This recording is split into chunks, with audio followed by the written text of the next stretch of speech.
दोस्तों, किसिंग हमारी आम और साधारण सी रोमांटिक लाइफ का हिस्सा है और अगर इसके बारे में ध्यान से सोचा जाए तो किसी और को इस तरह से छूना बहुत ही अजीब है, वो भी तब जब आपको पता हो कि इस एक्टिविटी में सलाइवा एक्सचेंज होने के भी चांसेस हैं। तो ये प्रथा और भी ज्यादा खराब लगने लगती है। इसीलिए सवाल ये उठता है कि किसिंग हमारे कल्चर का हिस्सा कैसे बनी? इसे इन्वेंट किया गया था या हमेशा से हम किसी करते थे? एक थ्योरी तो ये भी कहती है कि हो सकता है भारत ने पूरी दुनिया को किस करना सिखाया हो। जी हाँ, भारत ने। अगर आप भी जानना चाहते हैं किसिंग के पीछे की साइंस तो वीडियो को अंत तक जरूर देखिएगा।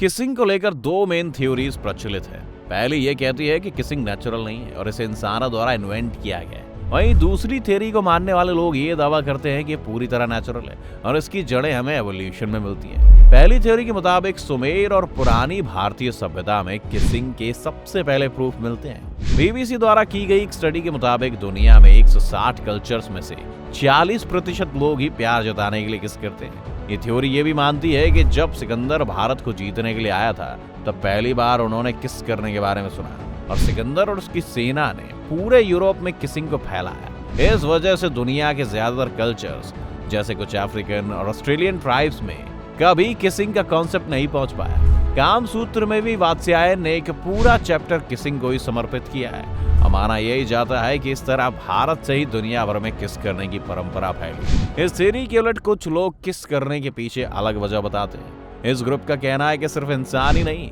कई और प्रजातियां भी किस करती हैं और इसका रिश्ता उनके बचपन से हो सकता है। जैसे कि ज्यादातर पक्षी अपने बच्चों को खाना खिलाते वक्त अपने मुंह से ही खाना खिलाते हैं। सिर्फ पक्षी ही नहीं, इंसानों के सबसे करीबी कजिन्स में से एक बंदर और एप्स में भी ये परंपरा देखी गई है। और माना यह जाता है कि जब तक इंसानों ने बच्चों को खिलाने के लिए बाकी चीजें नहीं बना ली थी तब तक इंसान भी ब्रेस्ट फीडिंग के अलावा इसी से बच्चों को खाना खिलाया करते थे। इसी तरीके से खाना खिलाने में बच्चों को वो न्यूट्रिएंट्स मिल जाते हैं जो माँ के दूध में नहीं होते। साथ ही विटामिन B12 जैसे न्यूट्रिएंट्स को चबाए बिना नहीं तोड़े जा सकते और ये काम भी बच्चों की माँ ही करती थी। किसिंग के साथ एक फैक्टर ये भी है कि पैदा होने पर एक बच्चा 20 से 25 सेंटीमीटर दूर तक ही अच्छे से देख पाता है और अगर जंगल जैसी जगहों पर माँ और बच्चे के बाकी परिवार वाले चाहते हैं कि वो उन्हें पहचान लें तो भी किसिंग का इस्तेमाल किया जाता था। इस खाना खिलाने वाले लॉजिक पर अभी भी साइंटिस्ट बटे हुए हैं। कुछ लोग मानते हैं कि खाना खिलाने की वजह से ही किसिंग डेवलप हुई, तो कुछ लोग मानते हैं कि किसिंग इसलिए बच्चों को अच्छी लगती थी क्योंकि उनके करीबी रिश्ते के लिए जरूरी थी और बच्चों के डीएनए में इस तरह की करीबी को ढूंढना शामिल है। अब इसे उदाहरण से समझिए। हैरी हार्लो नाम के अमेरिकी साइंटिस्ट ने 60 के दशक में एक एक्सपेरिमेंट किया जिसमें उन्होंने एक बंदर के बच्चे को पैदा होते उसकी माँ से अलग कर दिया और एक पिंजरे में डाल दिया। इस पिंजरे में एक उसकी डमी माँ थी जिसके ऊपर उन्होंने एक मुलायम कंबल ओढ़ दिया था जिससे फर की फीलिंग आए और इसी पिंजरे में एक और डमी था जो बिल्कुल भी किसी जानवर की तरह नहीं दिखता था लेकिन उसके मुंह से खाना निकलता था जो वो बच्चा खा सकता था। जब हैरी ने पिंजरे के अंदर उस बंदर को डराना शुरू किया, जब भी उस बंदर को डराया जाता तो वो पहले वाले डमी के गले लग जाता, जिससे ये संकेत मिलते हैं कि बच्चों को किस करना एक जीवन जीने की नहीं बल्कि एक साइकोलॉजिकल जरूरत थी जिससे उन्हें सेफ महसूस हो सके।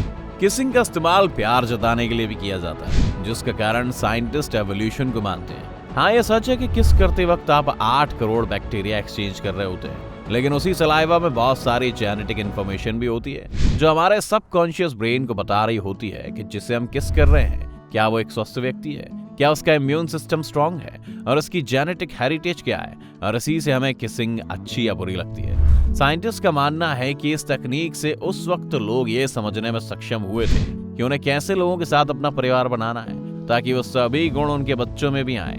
इंसान का दिमाग इस तरह से विकसित हुआ है कि वो उन लोगों से ही केवल आकर्षित होता है जिसका डीएनए उसे अपने बच्चों के लिए सबसे बेहतर लगता है। किसिंग के अच्छे लगने के पीछे एक कारण ये भी है कि किस करने की सेंसेशन आपके दिमाग को उसी फीलिंग का एहसास कराती है जो एक बच्चा अपने माँ के साथ महसूस करता है। इसी वजह से किस करते वक्त हमारे दिमाग में ऑक्सीटोसिन और हार्मोन्स रिलीज होते हैं। किसिंग को लेकर भारतीय संस्कृति के अलावा और भी कई जगह सबूत मिले हैं, जैसे कि माना जाता है कि पर्शिया में लोग अपने सोशल स्टेटस के बराबर के लोगों को होठों पर किस करते थे जबकि उनसे कम सोशल स्टेटस के लोगों को गालों पर। आज भी एक स्टडी के मुताबिक एक औसत व्यक्ति अपनी जिंदगी के 20,000 घंटे किसिंग में खर्च करता है। दुनिया में सबसे लंबे वक्त तक किस करने का रिकॉर्ड थाईलैंड के कपल ने बनाया, जिन्होंने 58 घंटे 35 मिनट और 58 सेकंड तक एक दूसरे को किस किया। इस बीच उन्हें कई बार बाथरूम ब्रेक भी लेना था, जो कि उन्होंने किस करते हुए ही लिया।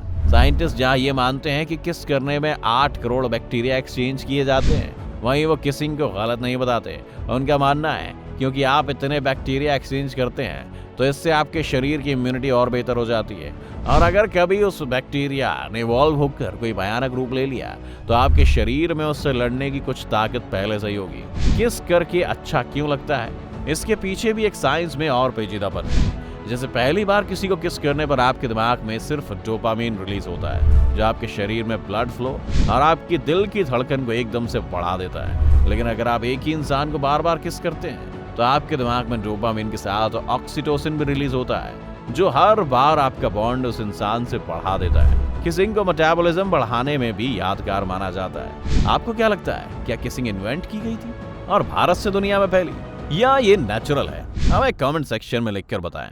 वीडियो पसंद आई हो तो वीडियो को लाइक करें और चैनल को सब्सक्राइब करना ना भूलें।